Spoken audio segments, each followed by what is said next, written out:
الحمد لله والصلاة والسلام على رسول الله وعلى آله وصحبه ومن والاه أما بعد فأعوذ بالله السميع العليم من الشيطان الرجيم بسم الله الرحمن الرحيم الحمد لله رب العالمين الرحمن الرحيم مالك يوم الدين إياك نعبد وإياك نستعين اهدنا الصراط المستقيم صراط الذين أنعمت عليهم غير المغضوب عليهم ولا الضالين آمين۔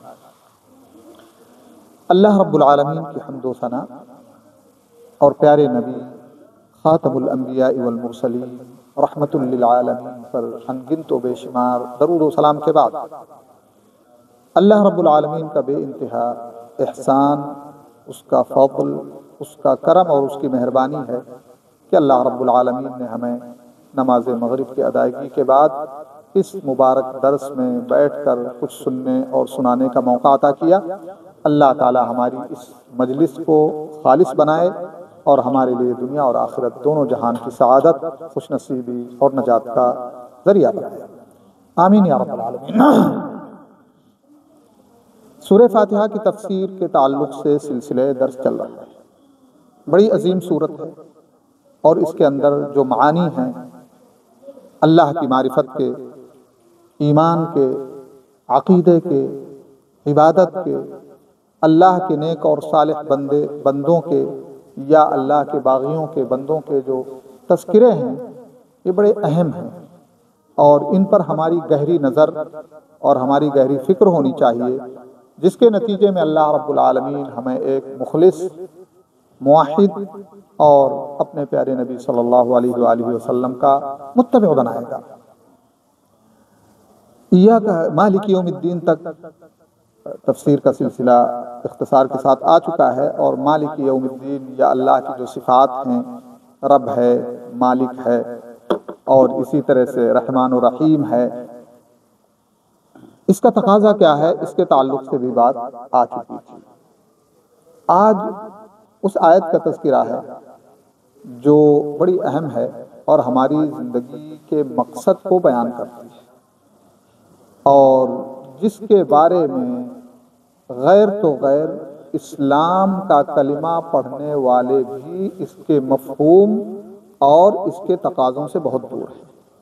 پہلی چیز، یا تو سمجھنے کی لوگ کوشش نہیں کرتے، اور یا پھر سمجھ کر دنیاوی منافع اور دنیاوی فوائد کو پیش نظر رکھتے ہوئے بالکل اس آیت کے تقاضے کے برعکس جاتے ہیں۔ آیت وہ ہے ایاک نعبد و ایاک نستعین، دو جملے ہیں، اور عربی کے گرامر کے حساب سے اللہ رب العالمین نے ان دو جملوں میں بڑی عظیم تاکید کی ہے، بالکل تاکید، اور جتنے بھی انحراف ہو سکتے ہیں ان دونوں جملوں کے معانی میں، ان معانی کی طرف بھی اللہ رب العالمین نے تنبیہ کی ہے۔ ایاک نعبد، یوں تو ہوتا ہے نعبد کا اگر کہیں گے عربی میں تو ہوگا میں تیری عبادت کرتا ہوں یا ہم تیری عبادت کرتے ہیں، لیکن جب کہیں گے ایاک نعبد تو یہ ہوگا کہ ہم تیری ہی خالص عبادت کرتے ہیں اور کسی کی نہیں۔ اسی لیے اس کی تفسیر میں ایاک نعبد کہتے ہیں نعبدک ولا نعبد غیرک، کہ تیری عبادت کرتے ہیں اور ساتھ میں کسی اور کی عبادت نہیں کرتے ہیں۔ اس جملے کا یہ معنی اور مفہوم ہوتا ہے، تیری ہی عبادت کرتے ہیں۔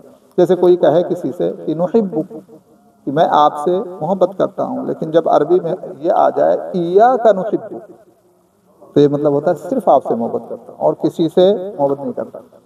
تو ایاک نعبد جب بندہ کہتا ہے تو اس کا مطلب یہ ہوتا ہے کہ ہم تیری ہی عبادت کرتے ہیں۔ اس سے مطلب یہ نکلتا ہے کہ عبادت کے جو بھی اقسام ہیں اور عبادت کے جو بھی پہلو ہیں، اگر کسی اور کے لیے ان اقسام میں سے کوئی بھی قسم عبادت کی صرف کی جاتی ہے تو ہم اس جملے میں جھوٹے ہیں۔ اس لیے کہ ہم اللہ سے کہتے ہیں ایاک نعبد، تیری ہی عبادت کرتے ہیں، اور بعد میں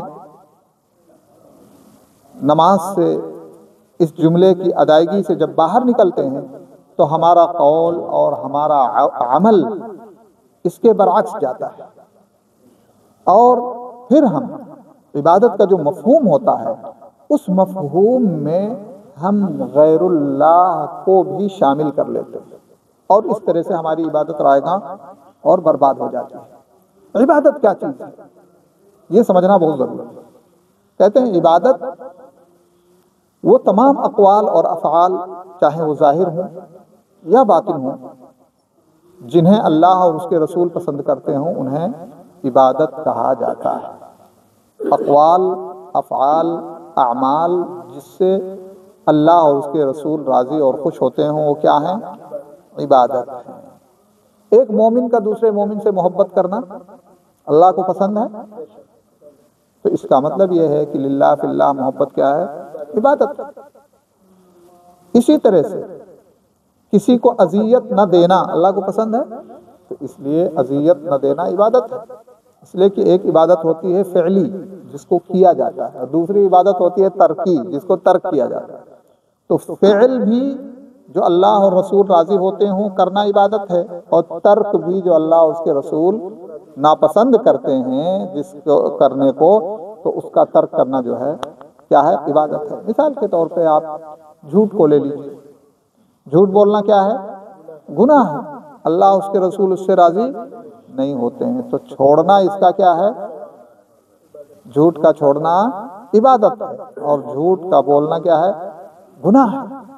تو اس ناحیے سے اگر ہم سوچیں کہ اللہ ہمیں کچھ بھی کرنا ہو تو پہلا سوال ہمارا کیا ہونا چاہیے؟ کیا اس سے اللہ اور اس کے رسول کی رضامندی ہے؟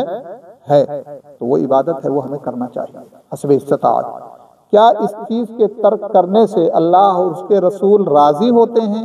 ترک کرنے سے ہاں راضی ہوتے ہیں۔ جھوٹ ہے، سود ہے نا، رشوت خوری ہے، یا تمام جو بھی محرمات ہیں ان کو ترک کرنے سے اللہ اور اس کے رسول راضی ہوتے ہیں، تو ان کا ترک کرنا کیا ہے؟ عبادت۔ اب قول بھی عبادت، فعل بھی عبادت، اور دل میں آپ کے کیا چل رہا ہے وہ بھی عبادت ہے۔ مثال کے طور پہ محبت، اس کا تعلق کس سے ہے؟ دل سے ہے، لیکن عبادت ہے اگر وہ محبت اللہ اس کے رسول کو پسند ہے۔ اسی طرح سے نفرت، مومن سے نفرت کیا ہے؟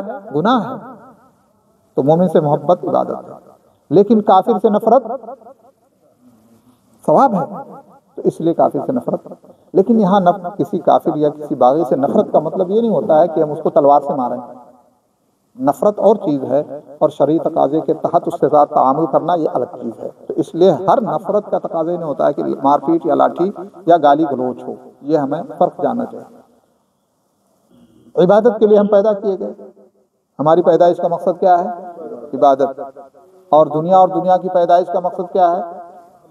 اس عبادت کے لیے قوت، توانائی اور اپنے اندر تیاری حاصل کرنے کے لیے اسباب اور وسیلے تلاش کرنا دنیا۔ اسی لیے اللہ نے فرمایا کہ هو الذی خلق لکم ما فی الارض جمیعا، کہ وہی وہ ذات ہے جس نے اس روئے زمین میں جو کچھ ہے تمہارے لیے ہی بنایا ہے، اور تم ہی اس سے فائدہ مند ہوتے ہو۔ کیا چیزیں اللہ نے بنائی؟ اگر ان چیزوں کو ایک ایک کر کے کاؤنٹ کریں تو کئی جلدیں ختم ہو جائیں گی، لیکن اللہ نے کیا کیا رکھی ہیں وہ ختم ہونے والی نہیں۔ کیوں؟ اس لیے کہ بہت ساری چیزوں کا ہم کو پتہ ہی نہیں ہے کہ اس کو ہم کاؤنٹ میں لا سکیں۔ اسی لیے اللہ نے فرمایا کہ وَإِن تَعُدُّوا نِعْمَةَ اللَّهِ لَا تُحْصُوهَا إِنَّ الْإِنسَانَ لَظَلُومٌ كَفَّارٌ، کہ اللہ کی نعمتوں کو اگر کاؤنٹ میں لانا چاہو تو تمہارے بس کی بات نہیں ہے، اس کا احصاء کرنا، اس کا احاطہ کرنا تمہارے بس کی بات نہیں ہے۔ ان الانسان لظلوم کفار، انسان کتنا بڑا ظالم ہے اور ناشکرا ہے کہ اللہ کی اتنی نعمتیں ہیں جنہیں وہ کاؤنٹ میں نہیں لا سکتا ہے، پھر بھی وہ اللہ کا مخلص بندہ نہیں بنتا ہے اور اللہ کی اطاعت اور فرما برداری نہیں کرتا ہے۔ تو ایاک نعبد، اللہ ہم تیری ہی عبادت کرتے ہیں۔ نماز عبادت ہے، اس لیے نماز میں غیر اللہ کا حصہ نہیں ہے۔ تو پھر کیا کریں گے نماز غوثیہ کا؟ بھئی نماز غوثیہ ہے کہ نہیں، سنا ہے کہ نہیں سنا ہے؟ تو پھر نماز غوثیہ کا کیا ہوگا؟ بڑا مسئلہ ہے۔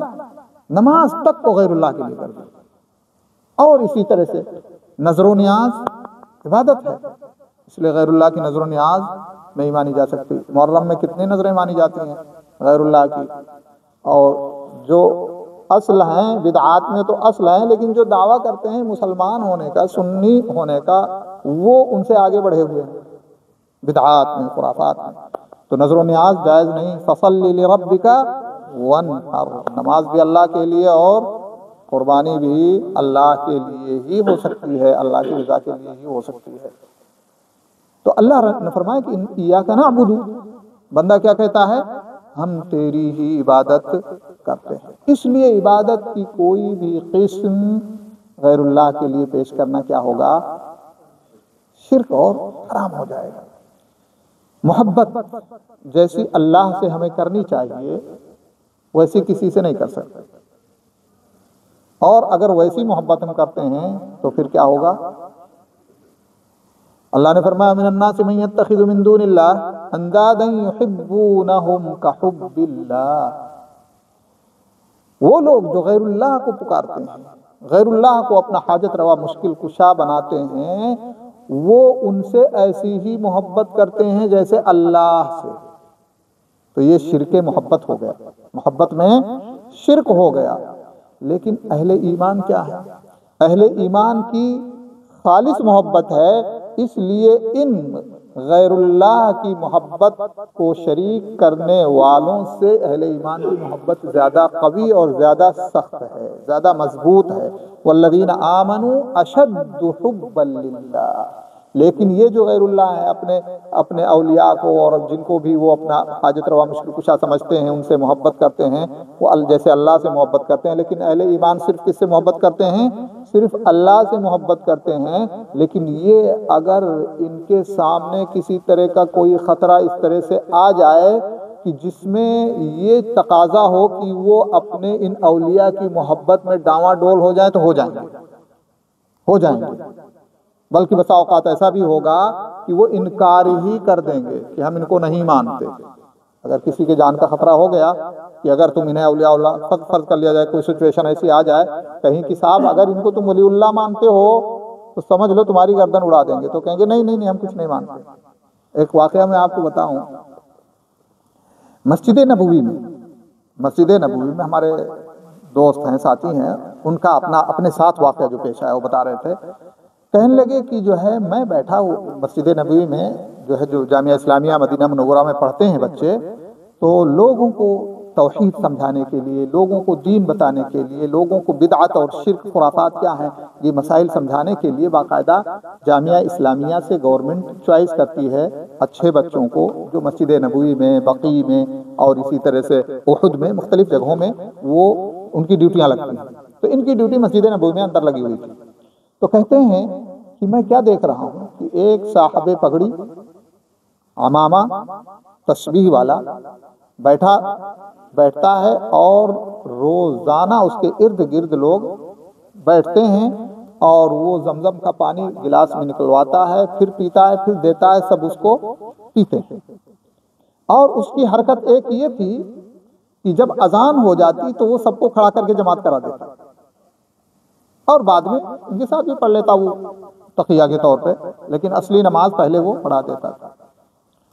انہوں نے نوٹس کیا 1 دن 2 دن 3 دن یہی حرکت، تو انہوں نے جا کے جو حرم کی مسجد نبوی کی پولیس جو ہے اس کو انفارمیشن دیا کہ ایسے ایسے مسجد نبوی میں ہو رہا ہے۔ تو بہرحال اس نے جگہ پوچھ لی کہاں ہے کیسے ہے، اس کے بعد وہ خود دیکھنے لگا کہ واقعی ان کی بات صحیح ہے یا نہیں صحیح ہے۔ جب اس کو یقین ہو گیا تو پھر آ کر کے اس کو دھر لیا، پیر کو پکڑ لیا۔ اب پیر کو دیکھیے، اس کی حرکتیں دیکھیے، یہ سچا واقعہ ہے، بالکل سچا واقعہ۔ پیر نے آنکھیں بند کر لی اور یہ ظاہر کرنے کی کوشش کی کہ میں نابینا ہوں۔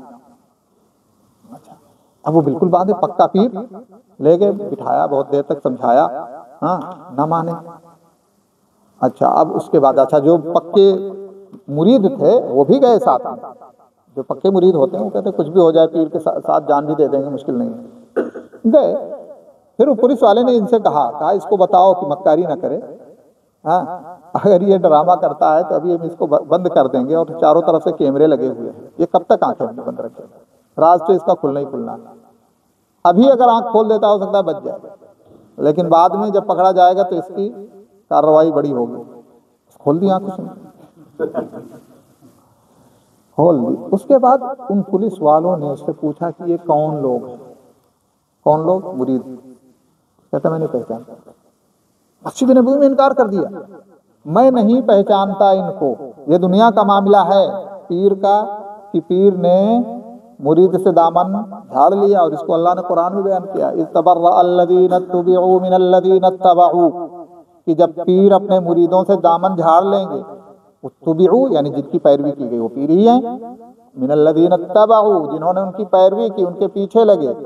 اذ تبرأ الذین اتبعوا من الذین اتبعوا ورأوا العذاب وتقطعت بهم الاسباب. رشتے کٹ گئے سب پیری مریدی کے، جو دنیا میں تلواریں بھی کھڑی کر دیتے تھے اگر گستاخی ہو جائے پیر کے شان میں. لیکن اللہ نے فرمایا سارے رشتے قیامت کے دن. وقال الذين اتبعوا للذين اتبعوا لو ان لنا كرة فنتبرأ منهم كما تبرؤوا منا. اب یہ جو پیچھے لگنے والے مرید ہیں، جو پیروی کرنے والے ہیں اپنے پیر کے، ان کو غصہ تو آئے گا. قیامت کے دن غصہ آئے گا کہ ہم نے پوری زندگی جو کہا، رات کو دن کہلوایا تو کہہ دیا، دن کو رات کہلوایا تو کہہ دیا، جو کہلوایا کہہ دیا. اتنے ہم آنکھ بند کر کے ان کے پیچھے رہے، اور آج یہ ہم سے برات کا ظاہر کر رہا ہے کہ ہم ان کو نہیں جانتے. تو اب انہیں بھی غصہ آئے گا. تو کیا کہیں گے؟ کہیں گے کہ اگر ہمیں دنیا میں، ہم دونوں کو، پیر اور مرید کو، دونوں کو دنیا میں واپس کر دیا جاتا تو ہم ان سے اتنی ہی دوری بنا لیتے اور برات ظاہر کرتے جیسے آج انہوں نے کیا ہے. اللہ نے فرمایا كذلك يريهم الله اعمالهم حسرات عليهم وما هم بخارجين من النار. اور اسی طرح سے اللہ تعالیٰ ان کے اعمال کو حسرت و ندامت بنا کر کے ظاہر کرتا ہے، ان کو دکھاتا ہے، اور یہ جہنم سے بچنے والے نہیں ہیں. تو اس لیے معاملہ بڑا خطرناک ہے، اور ہم اس چیز کو سمجھتے نہیں. ایاک نعبد و ایاک نستعین. جب تک ہم اللہ کے خالص عبادت گزار نہیں ہوں گے، ہماری محبت بالکل خالص نہیں ہوگی، ہم مخلص اور موحد بندے نہیں بن سکتے، اور پھر ہماری عبادت اللہ کے ہاں قبول نہیں ہو سکتی. یہ تو محبت کا مسئلہ ہوا کہ محبت میں اتنے اندھے خوف کا بھی ایسے ہی لے لیں. بلکہ یہ بڑے تعجب کی بات ہے. امام شافعی رحمۃ اللہ علیہ نے ان کے زمانے کی بات کو ذکر کر رہے ہیں. آج تو اللہ کی پناہ ہے. کہتے ہیں یہ غیر اللہ کی درباروں پہ پیشانیاں ٹیکنے والے، ان کے سامنے جھکنے والے، یہ اللہ سے کم اور غیر اللہ سے زیادہ ڈرتے ہیں. اللہ سے کم، غیر اللہ سے ڈرتے. انہوں نے کہا کہ کوئی بندہ جھوٹا ہے، اس سے کہو کہ تو اللہ کی قسم کھا. جیسے کسی نے کوئی کام کیا ہے اور کہہ رہا ہے میں نہیں کیا ہوں، تو جھوٹا ہوا نا. اب اس سے کہیے کہ تو اللہ کی قسم کھا کہ تو نے ایسا نہیں کیا ہے، تو وہ کھا لے گا، نارملی ہے اس کے لیے. لیکن اگر اس سے کہو تو فلانے پیر کی قسم کھا، نہیں کھا سکتا، اس سے زیادہ ڈرتا ہے. اور اس کا آپ تجربہ کر کے دیکھ لیجیے. ہاں، قرآن کی قسم بات بات پہ کھاتے نا لوگ، لیکن اگر پیر کی بات آ جائے، مرشد کی بات آ جائے، تو پھر رونگٹے کھڑے ہو جاتے ہیں. تو یہ ڈرتے غیر اللہ سے زیادہ ہیں، اور محبت اللہ جیسی اللہ سے زیادہ محبت غیر اللہ سے کرتے ہیں. تو نہ تو محبت میں موحد اور نہ ہی خوف میں موحد. اور محبت اور خوف بطور الوہیت اللہ کا بندہ ہونے کی حیثیت سے یہ عبادت ہے. محبت بھی اور خوف بھی، یہ دونوں کو دونوں اللہ رب العالمین کی عبادت ہے. اس لیے ایاک نعبد و ایاک نستعین کا معنی اور مفہوم سمجھنا بہت ضروری ہے. اگر تفصیل میں جایا جائے ایاک نعبد کے تو بہت لمبی تفصیل ہو سکتی ہے، لیکن میں اس کو مختصر انداز میں ایک بہت اہم بات رکھنا چاہتا ہوں. عبادت میں 3 چیزیں انسان کے سامنے ہونی چاہیے. پہلی چیز کہ کس کی عبادت ہم کریں اور کیوں کریں، کس کی عبادت اور کیوں کریں، اور کیسے عبادت کریں. کیسے عبادت کریں، اس لیے کہ ہم عبادت تو منمانی نہیں کر سکتے، جیسی مرضی ہو ویسی.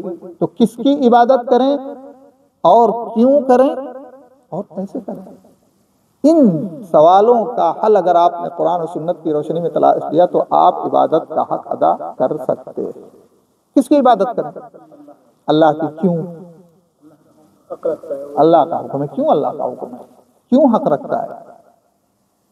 اور بھی کوئی حق رکھ سکتا ہے نا؟ اللہ کیوں حق رکھتا ہے کہ عبادت اسی کی ہو؟ اللہ نے خود بیان کیا، اللہ نے خود ہی بیان کیا۔ اللہ نے کیا فرمایا؟ یا ایھا الناس اعبدوا، سورہ بقرہ کیا، یا ایھا الناس اعبدوا ربکم الذی خلقکم والذین من قبلکم لعلکم تتقون، کہ اے لوگو تم اپنے اس رب کی عبادت کرو جس نے تم کو پیدا کیا۔ اور ہماری پیدائش ہی اصل ہے،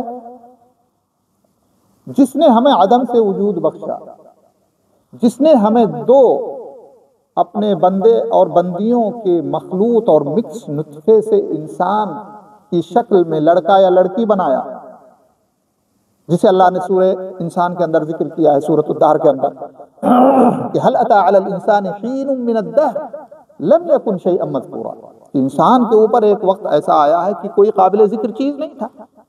انسان بننے سے کیا تھا؟ پہلے کچھ بھی نہیں تھا، یا نطفہ کی شکل میں آنے سے پہلے، مکس ہونے سے پہلے کیا تھا؟ کوئی تصور نہیں تھا۔ تو اللہ نے فرمایا انسان کے اوپر ایسا وقت آیا ہے کہ وہ قابل ذکر چیز ہی نہیں تھا، لیکن اللہ نے فرمایا انا خلقنا الانسان من نطفۃ امشاج نبتلیہ فجعلناہ سمیعا بصیرا، کہ ہم نے انسان کو مکس نطفے سے پیدا کیا، مخلوط نطفے سے پیدا کیا، فجعلناہ سمیعا بصیرا، اور اس کو دیکھنے اور سننے والا بنایا۔ انسان کے پاس سننے کی صلاحیت اور دیکھنے کی صلاحیت نہ ہو تو انسان کا کیا مطلب؟ کیا مطلب ہے؟ ایک ڈھانچہ ہے انسان۔ تو مین چیز ہماری جسم کے اندر کیا ہے؟ ویسے تو تمام اہم ہیں، لیکن اہم چیزوں میں اہم کیا ہے؟ کہ اللہ نے ہمیں دیکھنے کی صلاحیت دی، جس کے ذریعے ہم خیر و شر اور حق و باطل میں فرق کر سکتے ہیں دیکھ کے۔ سننے کی صلاحیت دی، جس کے ذریعے ہم خیر و شر اور حق و باطل کو سن کر کے اس کے درمیان فرق کر سکتے ہیں، فیصلہ کر سکتے ہیں، دینی اور دنیاوی منافع کا فیصلہ کر سکتے ہیں۔ فجعلناہ سمیعا بصیرا، اور اس کے بعد اللہ نے فرمایا کہ مقصد کیا ہے اس کا؟ انا ہدیناہ السبیل، اس کے بعد ہم نے ان کو راستہ بتایا، اس کو اما شاکرا و اما کفورا، شکر کا راستہ جو عبادت کا راستہ ہے، یا کفر کا راستہ جو اللہ رب العالمین کی نافرمانی اور شرک اور کفر کا راستہ ہے، دونوں ہم نے بتا دیے۔ یہ عبادت کا راستہ، یہ توحید کا راستہ، یہ سنت کا راستہ، یہ جنت کا راستہ، یہ شرک کا، یہ کفر کا، یہ معصیت کا، یہ نافرمانی کا، یہ ہلاکت کا، بربادی کا راستہ ہے۔ اللہ نے فرمایا ہم نے بتا دیا، انا ہدیناہ السبیل اما شاکرا و اما کفورا۔ تو اللہ نے فرمایا یا ایھا الناس اعبدوا ربکم الذی خلقکم والذین من قبلکم، ہم سے پہلے کون ہے؟ ہم سے پہلے کس کو بنایا اللہ نے؟ ہمارے باپ دادا، اس کے بعد پردادا لکڑدادا، یہاں تک کہ حضرت آدم علیہ السلام تک کا سلسلہ۔ اس سلسلے میں جتنے انسان میل فیمیل کی شکل میں پیدا ہوئے یا تیسری جنس کی شکل میں پیدا ہوئے، ان کے پیدا کرنے میں اللہ کے علاوہ کس کا انٹرفیئر؟ ایک ذرہ برابر، ایک ذرہ برابر، آپ بتا دیں، ایک ذرہ برابر۔ یہاں تو یہ ہوتا ہے کہ صاحب کسی دربار پہ گئے، بچے 1 سال 2 سال نہیں ہوئے، کسی دربار پہ گئے، اللہ کے فیصلے میں تیسرے سال میں اولاد ہونی تھی، چوتھے سال میں اولاد ہونی تھی، اللہ نے دیا، نسبت کس کی طرف ہو گئی؟ غیر فلاں آستانے سے ملا۔ تو اگر فلاں آستانے سے ہی اولاد ملتی ہے تو پھر یہ جو اللہ کو مانتے ہی نہیں ہیں، جو کسی آستانے کو قبول ہی نہیں کرتے ہیں، یا جو دہریہ ہیں، جو کوئی چیز نہیں مانتے، پھر ان کے یہاں کہاں سے اولاد آتی؟ اور پھر مخلوقات، دوسری مخلوقات کو آپ لے لیں، جو بھی مخلوقات ہیں، یہ تو کسی آستانے پہ نہیں گئے، ان کو بنانے والا کون ہے؟ تو یہ بہت بڑی غلط فہمی ہے، اور یہ بہت خطرناک مسئلہ ہے کہ ہمارے یہاں اگر شادی کے بعد 1 سال 2 سال بچے نہ پیدا ہوں تو ہم کسی آستانے کے پاس چلے جاتے ہیں۔ یہ بتائیں اللہ جب نہیں چاہے گا تو کوئی دے سکتا ہے؟ نہیں دے سکتا ہے، تو پھر اللہ سے سفارش کریں گے؟ اللہ کے اوپر کسی کی زور زبردستی ہے؟ لا يسأل عما يفعل، اللہ جو کرتا ہے اس کے بارے میں کوئی سوال نہیں کر سکتا۔ بلکہ تم لوگ جو کرتے ہو اللہ کے بندو، تم سے سوال کیا جائے گا تم نے کیا خیر کیا کیا شر کیا۔ یا ایھا الناس اعبدوا ربکم الذی خلقکم والذین من قبلکم لعلکم تتقون، تاکہ اللہ کی اس عبادت کے ذریعے تم کیا بن سکو، ایک صاحب تقوی انسان بن سکو۔ پھر اللہ نے اپنی نعمتوں کا بھی ذکر کیا کہ تمہیں پیدا ہی نہیں کیا بلکہ تمہاری زندگی کے لیے، تمہاری زندگی کو قائم رکھنے کے لیے، تمہاری زندگی کو پھلنے پھولنے کے لیے اللہ نے اسباب اور وسائل بنائے۔ الذی جعل لکم الارض فراشا، جس نے تمہارے لیے زمین فرش کے مانند بنا دی۔ فرش سے ہم کو کیا ملتی ہے؟ راحت ملتی ہے، آرام ملتا ہے۔ یہی زمین اگر کانٹوں والی ہو جاتی، یہی زمین اگر پتھروں والی ہو جاتی، یہی زمین اگر اونچی نیچی ہو جاتی، یہی زمین اگر ہلتی برقرار نہ رہتی تو کیسے زندگی ہماری ہوتی؟ آج تو ایک ہلکا سا زلزلہ آتا ہے اور ہماری حالت دگرگوں ہو جاتی ہے۔ تو اللہ رب العالمین نے اس زمین کو ہر ناحیے سے فرش بنایا، جس کے اندر ہماری زندگی گزارنے کے لیے مختلف قسم کے انواع، غلات، پھل، فروٹ اللہ رب العالمین نے بنایا۔ الذی جعل لکم الارض فراشا والسماء بناء، آسمان کو بطور چھت بنایا۔ صرف آدمی صرف اس آسمان کی چوڑائی اور اس کی قوت اور اسے بغیر کسی سپورٹ کے قائم رہنے پر غور کر لے تو اپنے رب کو پہچان جائے۔ چھوٹی سی چیز ہم بغیر کسی سپورٹ کے نہیں روک سکتے۔ ہاں، کچھ عبادت گاہوں میں، کچھ مندروں میں لوگ کہتے ہیں کہ مورتی بالکل بغیر سپورٹ کے رکی ہوئی ہے۔ دیکھا ہے کہیں آپ؟ سنا بھی نہیں۔ دیکھا نہیں تو سنا تو ہوگا۔ ہم نے دیکھا نہیں لیکن سنا ہے۔ کیسے رکی رہتی ہے بیچ میں؟ بالکل بیچ میں۔ وہ بھی ایک ٹیکنالوجی ہے۔ میگنیٹ، چاروں طرف سے میگنیٹ، اوپر میگنیٹ تو بیچ میں کسی چیز کا آپ بھی تجربہ کیجئے، میگنیٹ بیچ میں کوئی لوہا ہو، دو طرف سے میگنیٹ آپ لیجئے تو وہ بیچ میں ایسے ہی بیلنس بنائیے تو رکا رہے۔ تو یہ دھوکہ ہے، لیکن اس میں کوئی میگنیٹ نہیں ہے۔ یہ اللہ رب العالمین کی قدرت ہے، اللہ رب العالمین کی قدرت کاملہ ہے۔ تو اللہ نے فرمایا کہ جو ہے زمین تمہارے لیے فرش بنایا، والسماء بناء، اور آسمان کو تمہارے لیے ایک چھت کے مانند بنایا، وانزل من السماء ماء، اور آسمان سے تمہارے لیے بارش نازل کی۔ اس بارش میں ہر چیز کی زندگی ہے، چاہے روح والی چیزیں ہوں یا بے روح والی چیزیں ہوں، جمادات ہوں، تمام چیزوں کی زندگی اس بارش سے متعلق ہے اور اس بارش پر ڈیپینڈ ہے۔ اسی لیے اللہ نے فرمایا وَجَعَلْنَا مِنَ الْمَاءِ كُلَّ شَيْءٍ حَيٍّ، ہر زندگی والی چیز کو ہم نے پانی سے بنایا۔ پانی سے زندگی ہے، اور پانی کہاں سے آتا ہے؟ آسمان سے نازل ہوتا ہے، اللہ کے حکم کے مطابق نازل ہوتا ہے، اور ہماری ضرورتیں اس دنیا کے اندر، اس زمین کے اندر کھیتی کی شکل میں، پھل فروٹ کی شکل میں یا مختلف شکلوں میں جو بھی ہیں، اس پانی کے ذریعے ہمارے جانور کی زندگی ہے۔ جب خشک سالی ہوتی ہے تو فصلیں تباہ ہوتی ہیں، جانور تباہ ہوتے ہیں، اور اسی طرح سے درخت سوکھ جاتے ہیں، اور پھر انسان جو ہے بھوک اور پیاس کی شدت برداشت نہ کرتے ہوئے دنیا سے فنا ہو جاتا ہے۔ تو یہ سب نعمتیں اللہ رب العالمین کی ہیں، اس لیے ہم کس کی عبادت کریں؟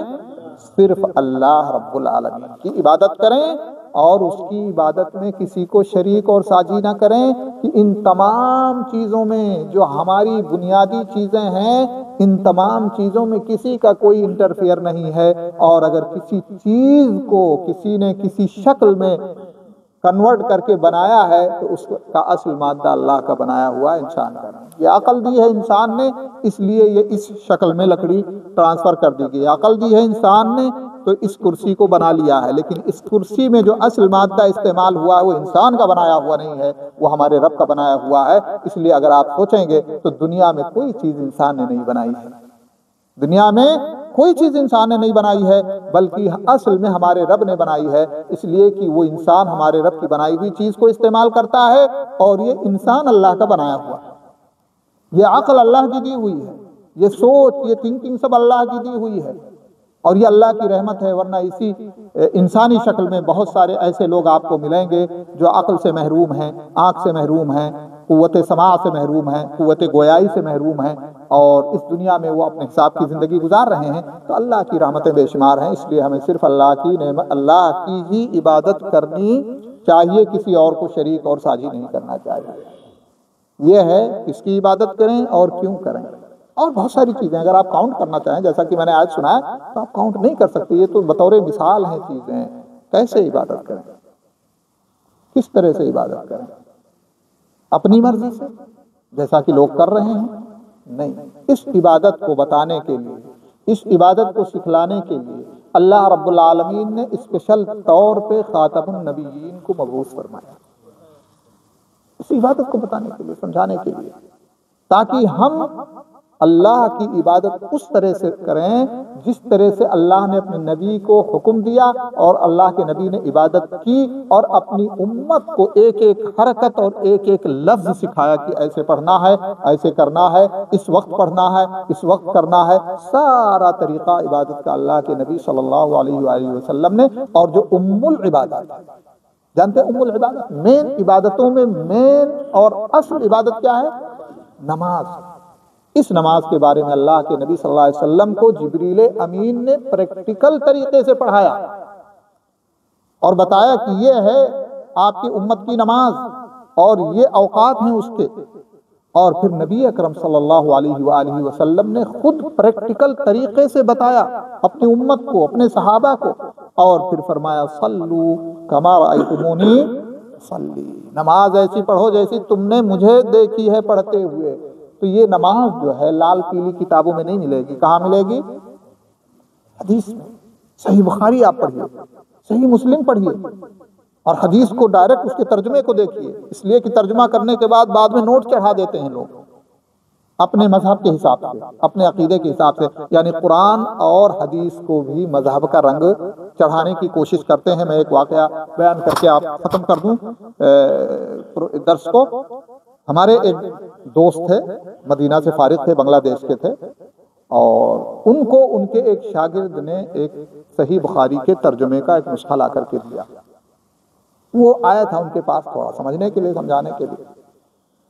وہ کہہ رہا ہے کہ ہم کیسے اور کس طرح سے اپنے آپ کو صراط مستقیم پر لائیں۔ یہ صحیح بخاری کی کتاب ہے، بنگلہ میں اس کا ترجمہ ہے، ترجمہ بندے نے صحیح کیا ہے، اور لیکن نوٹ چڑھایا ہے۔ نوٹ کیا چڑھایا ہے؟ وہ شاید رفع الیدین کی حدیث تھی، آمین بالجہر کی حدیث تھی، تو نوٹ کیا چڑھایا؟ نوٹ چڑھایا لیکن ہم چونکہ حنفی ہیں اس لیے ہمارے لیے رفع الیدین کرنا جائز نہیں، ہم چونکہ حنفی ہیں اس لیے زور سے آمین کہنا ہمارے لیے جائز نہیں۔ اب آپ سوچئے کتنا بڑا بدبخت وہ مولوی ہوگا، اور کتنا بڑا بدقسمت وہ مولوی ہوگا، اور اگر اس کا یہی رویہ رہا تو قیامت کے دن اس کی نجات ہو نہیں سکتی۔ کیوں؟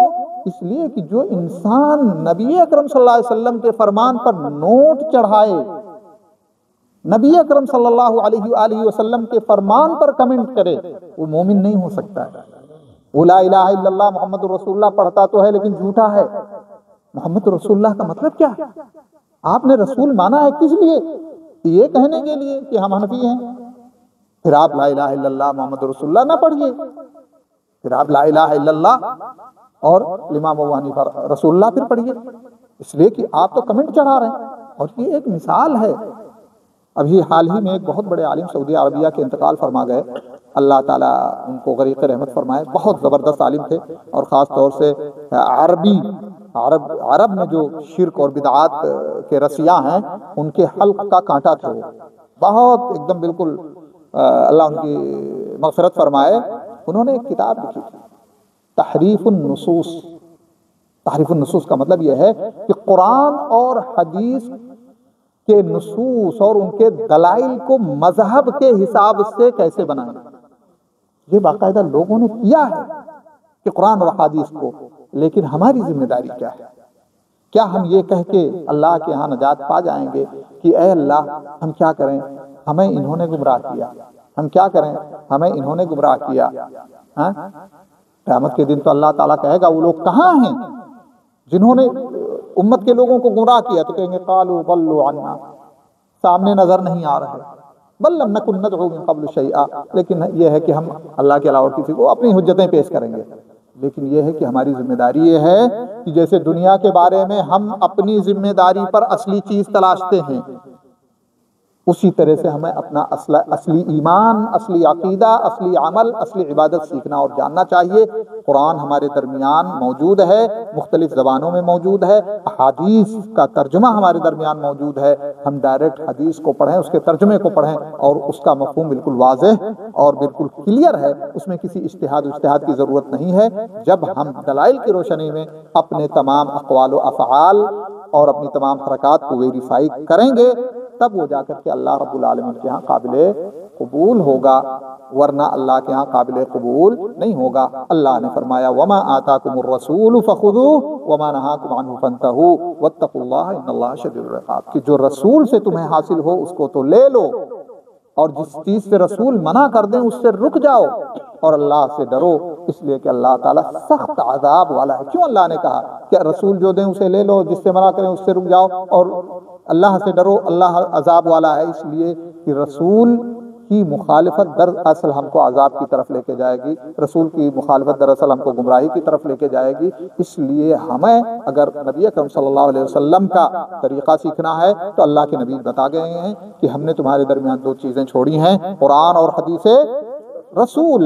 تم جب تک ان دو چیزوں کو مضبوطی سے اپنے قول میں، اپنے فعل میں، اپنے عمل میں پکڑے رہو گے، ہرگز گمراہ نہیں ہوگے۔ اس کا مطلب یہ ہے قرآن و حدیث سے ہماری دوری یہ گمراہی کی طرف لے جانے والی ہے۔ اللہ رب العالمین سے دعا ہے کہ اللہ رب العالمین ہمیں اس بات کی توفیق عطا فرمائے کہ ہم عبادت کے مفہوم، عبادت کے تقاضے اور اس کے طریقے کو سمجھیں، قرآن و حدیث کی روشنی میں کوشش کریں، اور اللہ تعالی ہمیں مخلص اپنا عبادت گزار بندہ بنائے اور ہماری عبادتوں کو قبول فرمائے۔ انشاءاللہ اگلے درس میں اس آیت کے دوسرے حصے پر، جو کہ استعانت والا مسئلہ ہے، کیونکہ یہ بڑا اہم مسئلہ ہے، تو انشاءاللہ اس دوسرے حصے پر بات آئے گی۔ اللہ رب العالمین ہماری اس مجلس کو قبول فرماتے ہوئے ہمیں موحد خالص عبادت گزار بنائے، اور دنیا اور آخرت میں دونوں جہان میں ہماری حفاظت فرمائے۔